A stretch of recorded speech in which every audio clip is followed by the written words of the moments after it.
Hey guys, welcome back to the channel. Today we're going to go ahead and do a story time video. I'm going to put on a little bit of makeup and hang out and tell you guys some of the nutty things that have been going on in my life lately and what's kept me from posting and all that stuff, and just going to hang out and have a little fun. So if that sounds cool, stick around because I'm about to get into it. But before I do, if you haven't already, please like and subscribe because it really does help me out a lot and it is always greatly appreciated. And with that being said, let's get into today's video.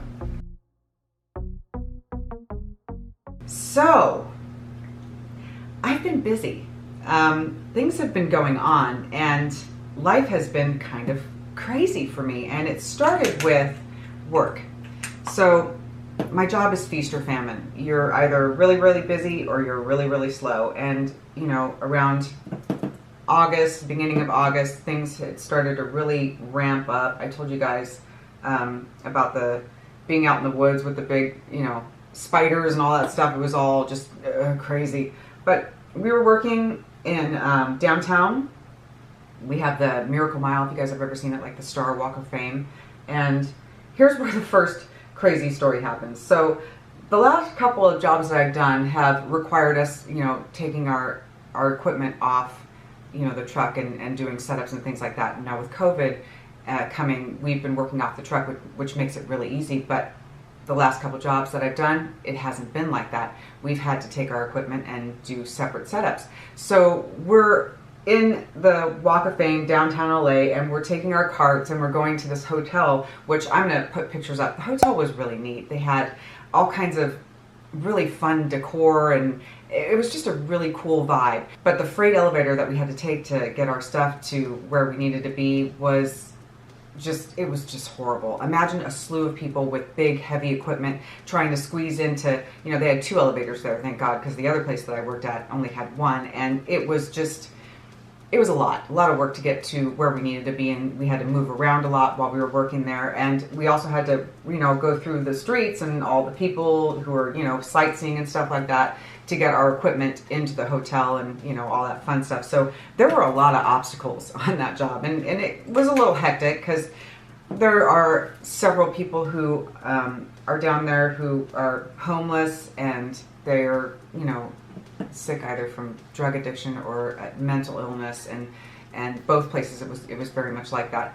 So we had this one day where there was a gentleman that was walking by the truck, and he out of nowhere starts just ranting and freaking out, and he starts grabbing cords and pulling them from the trucks and unplugging things, and the guys kind of like started following after him. I don't know why they did this. They should have just kind of left him alone, but he just kept going on this tirade of how we shouldn't be there and it was his space, and he was basically having like what seemed to me a manic moment. I'm not a doctor, but that's how it was kind of playing out, and people were just kind of crowding around him until he finally calmed down, and then he proceeded to ask if we had any jobs available, which was interesting. But again, he wasn't well. It was challenging working there. It was really hot and humid. It was the beginning of August, so it was pretty rough. But thankfully, I really like the people that I work with, and we were all vibing, we were having a good time, and it was what it was. And there were a lot of days where we worked on stage where it really wasn't that awful. Stage is a lot easier. It's a lot easier to move around. You don't have as many crowds that you have to like navigate through,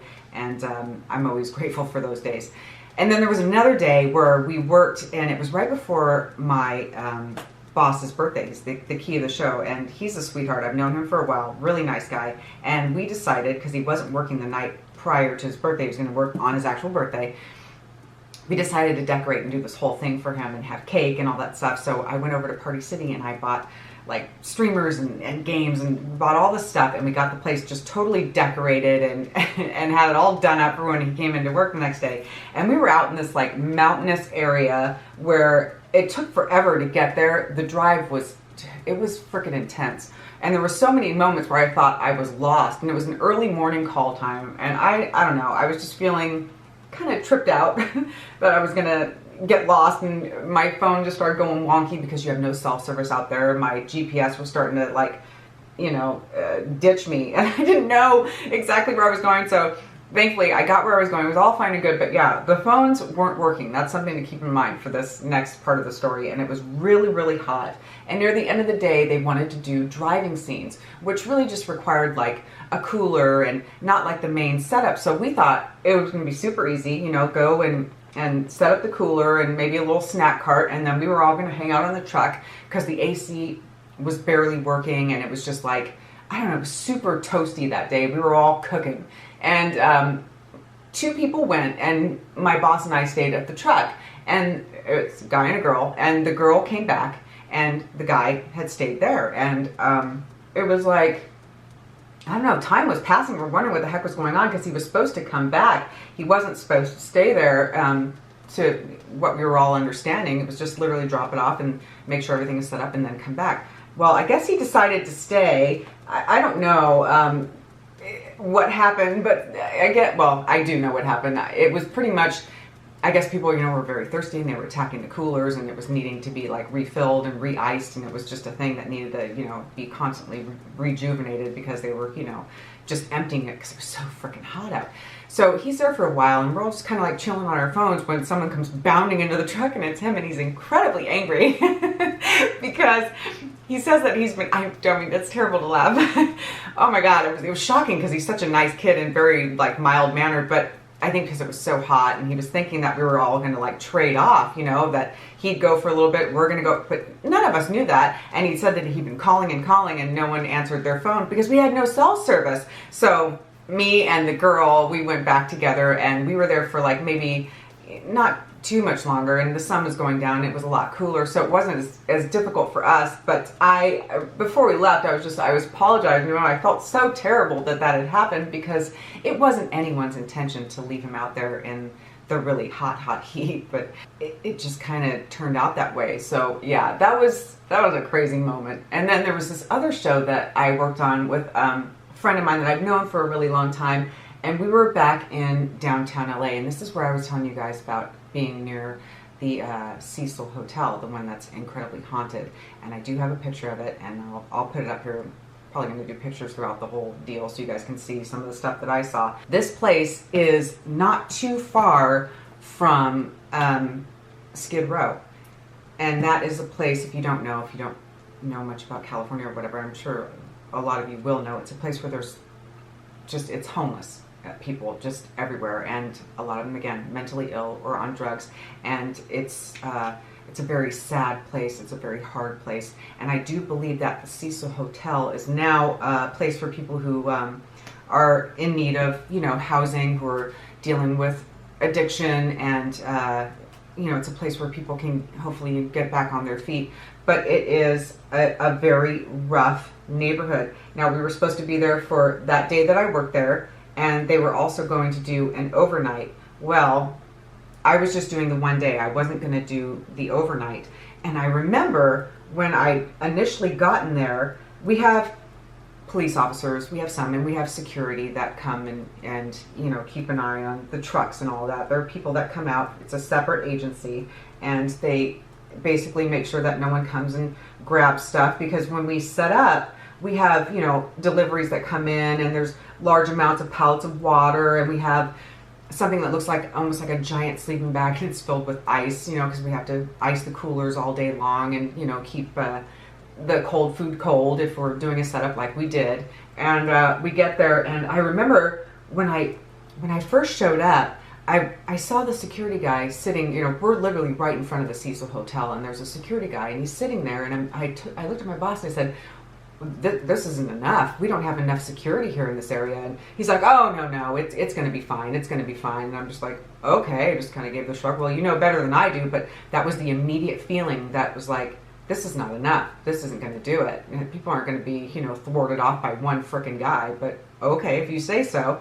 So going on about the day, and this is another place that had that freight elevator, except it was one freight elevator, and there were people that were on the one basement floor, and then there was us that was on another floor, all the way trying to get to the penthouse. So there's slews of people on two different levels with all this big heavy equipment trying to get to the penthouse floor with all of our stuff in one elevator that is really, really small. It's like, and they're calling it a freight elevator. My God, it didn't even look like, honestly, it just looked like a large regular elevator, if I'm being quite frank. It didn't look like a freight elevator. It was just really small. So we're all trying to squeeze in there. Our equipment's barely getting in there, our coolers and stuff. It literally took us over an hour just to get a cooler and some trash cans up to where we were going to be filming. I mean, they had already started filming. By the time we'd had our setup and stuff, we'd already been filming for a while because it took that long to get our stuff to where we're going to be working for the day. But the place was really cool, and it is. It's right next to the Cecil Hotel, and it's a building that has not only offices, but people actually live there, and some of them like adorn their doorways. I have pictures of that too. It's actually really neat. It was a good vibe. It was cool. You know, people were super chill, but the Cecil Hotel, you know, it was just kind of rough. It was kind of rough, and you could feel it. The whole area was just kind of scary. So I'm up there and I'm working, and my friend comes up and he's just kind of tripped out, and I'm like, well, what's going on? Well, it turns out that as I was working upstairs, someone had come out of the Cecil Hotel. It was a really large gentleman, and he had decided that he wanted to take some of the water, and the security guard was trying to do his job and trying to stop him from taking the water. Well, the guy attacked him, and I guess he had hit him several times in the head, had kicked him in the chest before a handful of police officers had showed up, and they were fighting the guy to try and subdue him. I don't know what he was on. I have no idea. I wasn't there. I didn't see what had happened. I did see the aftermath, and it took a lot of them to bring this guy down, and he just kept fighting and fighting. And my friend had told me that there was a young lady on the truck, and she worked in transportation, and I guess she wanted to go outside and try and film some of it for a TikTok. And she went out there with her phone, and they were trying to pull her back in, because if the guy had taken notice of her, all he had to do was come on the truck, and he could have attacked all my friends that were there. You know, they were waiting, trying to arm themselves and as much as they could if he had come on the truck. Thankfully, that didn't happen. The police did subdue him, and they took him away. They also took the security guard to the hospital for an MRI and all that other stuff, which it turned out he turned out to be okay. I went downstairs, and how can I put it? We had to get rid of a lot of things because it was, at that point, it was biohazard, if that is, you know, any kind of clarity right there as to what I'm talking about. And it was everywhere. I mean, it was a mess. So that was scary, and I was really glad to be done with that gig. And yeah, the rest of the day, thankfully, it was a short day. I don't know if it was because of what had happened, but we weren't there for too long. So yeah, that was the work drama. And then there was another job that I went on, and I was basically going to be on a second unit. So it was me and a young kid. He's a sweetheart. I've worked with him before. And we were starting at like midday, and we weren't really sure how late it was going to go into the evening, but it was like near the wrapping up of this one show that I was working on, and they wanted to, you know, get everything in, and they created rain in the night. It was really cool, and I'll put that up so you guys can see it, how Hollywood makes rain and does that whole thing. And the thing about this one is that it was just the two of us, and we were going to have to move 3 times. So that means you got to take all that heavy equipment and you got to load it on a truck, and then you got to unload it and set up wherever they are. That means you got to push it to where they are and get all set up, and then load up again. So a total of 6 times we're doing this just between me and him. And I'm thinking, this day's going to suck. And it was an ass kicker. I did my best, but I did tell him, and everyone is aware, you know, it's like, I don't have a lot of upper body strength in the lifting of, some of these things are like 300 pounds, and they're on wheels or whatever, like the coolers and coffee carts and stuff like that, but it can be very difficult to migrate these things, and I knew it was going to be a bit of a struggle. So we got through it, and thankfully Transpo helped us with the loading and unloading, and I think we went to like 1 or I think it was like 1 in the morning or something like that we kept going, and we should have had a second meal, but they didn't give us any kind of heads up, so I kind of felt bad that we weren't prepared for that. But it all went pretty well, and everyone was super cool. That was a fun show to work on, and hopefully if it comes around next time, I'll get to work on it again a couple of days, because I really liked the crew, and I just liked everybody that I worked with. And aside from getting our butts kicked that day, having to load and unload the trucks, and it was, again, sweltering freaking hot. I'm telling you guys, it's been so hot lately. Today is like, things are finally starting to, you know, cool off. Thank God. I'm like, I'm ready. I'm ready for it to cool off. I'm going to use my Miss Piggy mirror. This is like not working for me, but yeah, so that was an ass kicker. And then I, you know, got through the day, came home, and I haven't picked up anything since. It's been a couple of weeks, and I've just been kind of taking it easy and, you know, getting back into doing my little YouTube thing, and decided in the interim to get my ears pierced, and then I had my birthday. So let's talk about my birthday. My sister-in-law decided to throw a surprise party for me. Initially it was supposed to be a surprise, but I ended up finding out about it, which works out fine. It's better to know because my mom wanted to go, which means we had to go pick her up and bring her over to stay the night, and it wouldn't have been easy to keep it a surprise anyhow. But family came down from San Diego and my mom stayed the night, and it was just a really wonderful birthday. We got our celebration on, and I was just very moved by, all the love and everyone being there. And yeah, it was a really nice birthday. But this year I was feeling like, last year I posted a lot and I was all about the birthday, and I've been like that for a really, really long time. And it wasn't for feeling like down or anything. I'm not bummed about my age or anything like, it's not really that. It was just like, I don't know, I just felt more, I don't know how to put it, I was just more like subdued about this birthday. No, maybe that's not the right word. I was just more chill about it. I don't know how else to say it. It was just kind of like, it's okay. I didn't want to make the big deal about it this year. I just wanted to enjoy the day and spend time with family. I didn't want to turn it into like, I have like a birthday month and birthday shout out and I'm doing the thing, and I just didn't feel that this year. It wasn't anything negative. It was just simply, I don't know. I wasn't like, I don't know. I just wasn't like all jazzed about it like I normally am. I was just really chill about it this year. So the party was great, and I didn't really expect to do much else after that. And I honestly, before I even got all the earrings, remember I told you guys in the last video I got all these earrings and then got my ears pierced. We're going to go into that story next. I had been thinking about getting my ears pierced for like a couple weeks before my birthday even, showed up. So the earrings were just like the final deal for me. It was like, that's just it. I got to go and do it. But I was thinking about it for a minute, and yeah, after celebrating that wonderful birthday and being around family and all that stuff and having a laugh and, I decided to go ahead and do the earring thing. Now this story I think is a little interesting. I have gotten my ears pierced at Claire's a couple of times. I've gotten my ears pierced a couple of times, period. And there is a Claire's in almost every mall you go to. And I'd gone to a mall that's close by us, and I was kind of just scoping it out, and I was looking at this Claire's, and they do ear piercings for kids and all that stuff there, and I looked at prices and stuff like that online, and Claire's is actually really expensive. It's kind of a trip.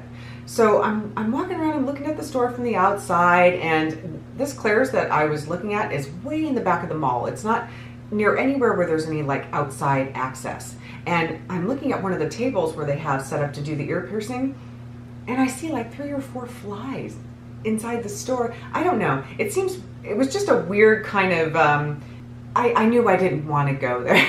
It was just strange. I don't know how they got there. It was just really odd. It didn't seem like a place that would attract flies, but for some reason they were inside the store and they were kind of flying around the chair, and I was like, this is just not the place I want to be. So I'm looking online for places to get my ears pierced, and Google there's a lot of recommendations to go to tattoo parlors.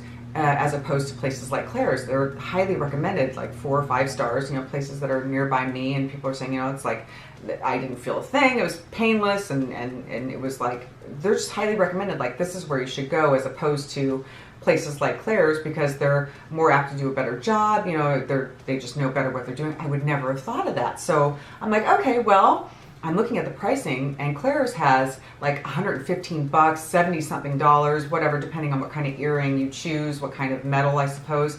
And I'm like, that's just a ridiculous amount of money. So there's a place that's by me where they have it for like $50. And I'm thinking, $50, $115? I'm going to go ahead and go to the tattoo place. So I called to make an appointment, and just at first I was kind of being a little bit of a chicken. And I was like, so what do you have available? And, can I just like walk in, or, what's up with that? And they said that they had like Tuesday available. And I said, okay, I'm going to go ahead and think about it. This was like on Saturday. So I called on Sunday. I was like, I'm just going to do it. I'm just going to go for it. And, I was just feeling nervous because needles, pain, you guys know, I've talked about it a lot of times. So it's like, I'm kind of scared, but called on Sunday thinking, okay, I'm going to make my appointment for Tuesday. Oh no, we can see you today. Huh, okay. So I'm going to go on Sunday. So I go there and I sit down, and this kid, he is so sweet, this young man, and what the hell was his name? Mackenzie. His name is Mackenzie, and I was telling him how my ears, like, they heal up, and it's really hard for me to keep my ears pierced because they never stay pierced. It's really weird, especially my left ear. I don't know why, it always seems to heal up, and it just won't stay pierced no matter what I do. I've had it done several times. And he said, well, let's check it out. Let's see what's going on. And he says to me that my ears are, they're not completely pierced, but they're not completely closed either. And what he would do is like a re-piercing. And if that doesn't work, then he'll go ahead and, because I'm thinking it's going to be the gun thing. And it almost sounds like a stapler, where they staple the earring into your freaking ear, and then, you go on your way. And I don't know, it was like, I was nervous about that, but what he wanted to do had me even more nervous. It's like a big needle, like, have you ever seen or pierced a friend's ear at home? I've done it before when we were kids. You take the needle and you ice the ear, and you it's like that, only it's a much thicker needle. It was really trippy. And he's like, so what I'm going to do is, I'm looking at it going, oh God, okay. I'm going to try and re-pierce your ear, and if I'm able to re-pierce it or reopen it, basically was what he was saying, it's only going to be $30. So let's see if we can do this, and if it doesn't, then I'll do the other thing. And I'm like, oh, okay, let's go ahead and do it. And I'm just terrified. So he's coming at me with the giant needle, and I'm sitting there. First he does my right ear, and surprisingly enough, it wasn't that bad. It didn't really hurt that bad at all. Thank God, because I was freaking out. So he was able to reopen the piercings on both ears, and it wasn't a problem. So I leave there, got my earrings in, these. I picked the one with the pink stones because I thought, it was cute. And they were the same size at the time, but in the left ear, because the left ear apparently was more pierced than the right, or more reopened than the right, less closed, whatever you want to, however you want to say it or whatever. It was a smaller earring that he had placed in my left ear. So everything is cool for a couple of days. I'm keeping it clean, and you twist them or whatever. It's supposed to make sure that they're not, getting closed up, and everything's going fine. And then 3 days in, my left ear starts acting weird. It starts feeling extra like tender and painful, and I go to clean it, and I could tell that it looks infected. There's something that is wrong. So he said that if I had any problems, to go ahead and contact him via Instagram. I'd already followed him on Instagram, so I did, and he had me in that day. I sent him a photo, and he's like, well, come on in today, whenever you have free time, and we'll go ahead and we'll take a look at it and see what we can do. Very professional. I'm really impressed by how well this place handled everything. So I went in there, and I was kind of freaked out. I'm like, see, it's always the left ear that gets freaked out. It's always the left one that causes problems for me. And I'm thinking, for sure it's totally infected. And he's like, no, that's not what it is. It's because this earring is just a little too short of a stud, and you just need a longer stud. And he's not able to find the one that matches the smaller stone that I have, so he ended up putting a larger one on. Later on that day, my ear felt totally fine. Everything went back to normal. There was no more redness, no more pain. I did get the cleanser that they sell there, and it's like sea salt basically. And I saw that online, and I tried making some at home, and he said, don't do that, just buy it, because you're never going to be able to make it properly the same time over and over again. It's, and you got to have a specific salt and this kind of thing, this and that. I'm like, okay, that makes sense. It was only $10. So I bought it, and I've just been, taking care of my ears, and everything's been fine so far.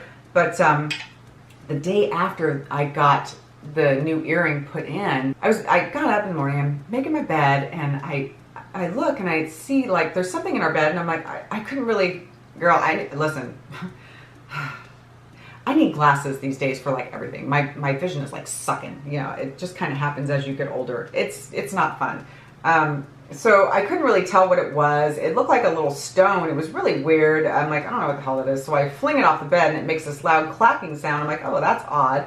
And then I go to clean my ears, and I realize that the stone is missing from my ear. These are little like balls that screw in, and I'm old school. I'm used to having an earring that, you have the backing on it, and then you just go ahead and you put the backing on. And this is like reversed. It's literally from the front. You have to take it off, and that's how you do it. It's a whole new ball game. It's a whole new world for me. So I finally find it on the floor, because I kind of panicked. I'm like, oh no, I just flung that thing. I figured I'd just sweep it up because I'm cleaning the house anyway today, and no big deal, whatever it is, I'll take care of it. Well, it's my earring. So I had to go and search for it, and I find it, and then I'm sitting there after I cleaned it. I'm trying to like put it back on for the longest time because I couldn't figure out how to properly screw the thing. It was taking forever. My ear was getting all red and freaking aggravated, and finally I was able to put it back on properly, and it's been fine ever since. But I'm looking forward to being able to just wear my regular old earrings that have regular backs on them so that I don't have to struggle with trying to put these back on again, because it's actually a lot more difficult than it would seem if you're not used to it. Life has been pretty eventful, and yeah, there's just been a lot going on, and I've also been thinking lately that I might go ahead and start looking for something else work-wise. And that might sound kind of crazy considering that when I do work, you know, I get paid pretty well, but it's a very feast or famine kind of gig. You know, you're really, really busy, and when you're really, really busy, it's like you have no time for anything else. And when you're slow, you know, you're not making any income, so it can be incredibly stressful in that aspect. You know what I mean? And I don't know. I just feel like there's pros and cons to everything, and I've just been thinking that it might be a lot easier, you know, hour-wise and driving-wise, to go ahead and find something that, you know, was like closer to home and, you know, more like consistent, and, you know, where I can go and have my gig and just go and work and do my thing every week, yada, yada, yada. That way I have a consistent paycheck coming in. It's not going to be anywhere near what I make doing this job, but I feel like it would balance itself out. I don't know. I've just been kind of playing around with that idea, and I know any kind of food job I get, I'm not going to love it, because food jobs are not my dream job. I've done it for a very long time. I am incredibly burnt out on it, but, you know, I know how to do it, and I know that you can make a decent enough living doing it, and I just feel like it would lessen my hours. I don't know. I feel like it might just be easier. And you guys know, I know I've told you before, even though Pat is his own boss, my honey's out there and he works every day and he busts his butt. He doesn't, it doesn't bother him, you know, my being home and having, you know, work fluctuate and all that stuff. It doesn't, it's not him, it's a me thing. I feel guilty. I feel guilty seeing him go and work every day, and I don't work every day. I don't have work every week. There are times where I'll go like a month. There are times throughout the year where season slows down and you go for 2 months without work. That's when people usually take their vacation. And then when you are working, you have time for absolutely nothing else, and it's very stressful. I've heard people that are way younger than me that are just, you know, exhausted. They're working full shows, and I just day play, which means I pick up a couple days here and there. When you work a full show, and that's it. I mean, I have people that I've worked with that sleep in their cars when they get to work for a couple hours because they live far away or whatever. It's just like, it could be a lot. So I've really kind of been toying with the idea that maybe it might be better to go ahead and find something, you know, else. I don't know. I'm sure a lot of folks would say, oh my God, that's so ridiculous, because people would love to do what you do and drive all over the place and see all these places and work in the studios and all that stuff and get that, you know, paycheck, because depending on, you know, what tier it is, it can be pretty decent, but you work really hard for it, and you work a lot of hours for it. And when you get older, it's like, it's hard to find that energy to make it for that. You know what I mean? It's like, it can be a lot. It can be just ass kicking, just a huge ass kicking. I don't know how else to say it. It's just, I don't know. I just been thinking it might be better. At least then I'd be working, you know, more consistently. I'd have that stable income coming in, although it's going to be a huge pay cut.